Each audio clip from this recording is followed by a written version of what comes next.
I began to understand that my father was a good man when my child said to me, "Dad, you often get things wrong." The words stung more than I cared to admit, not because they came from a place of disrespect, but because they rang with a truth I hadn't confronted in years. We were sitting on the front porch, my son fiddling with a loose thread on his sweater, his voice so casual yet so piercing. It wasn't an accusation. It was an observation, spoken with the innocence only a child could muster. That night, after tucking him in a bed, I sat alone in the dim light of the living room, the house eerily silent except for the occasional creak of the floorboards. My son's words echoed in my mind, unraveling memories I had kept tucked away. Memories of my father. Growing up, I had always viewed my father through a lens of quiet frustration. He wasn't the kind of man who said much, and when he did, his words often carried a weight I wasn't ready to shoulder. He worked long hours at a job that seemed to drain the very life out of him. And when he came home, he'd collapse into his armchair, a newspaper in one hand and a tired smile barely touching his lips. To me, he seemed distant, a man who was present but never fully there.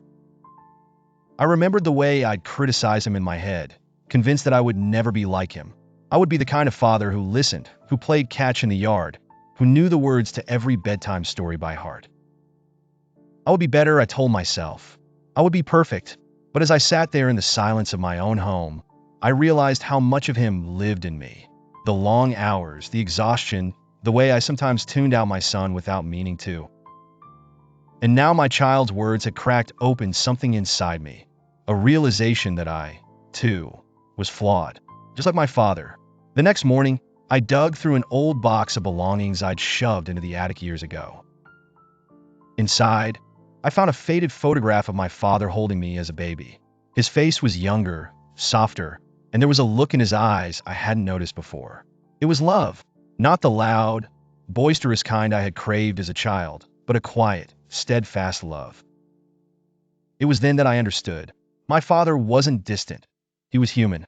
He made sacrifices I hadn't appreciated, bore burdens I never acknowledged, and loved me in the best way he knew how.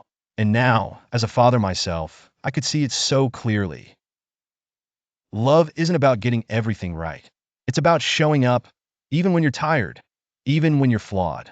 That evening, as my son and I sat together at the dinner table, I looked at him and said, "You know, you were right. I do get things wrong sometimes, but I'm trying, just like my dad did for me." His eyes widened slightly, and he nodded, a small smile spreading across his face.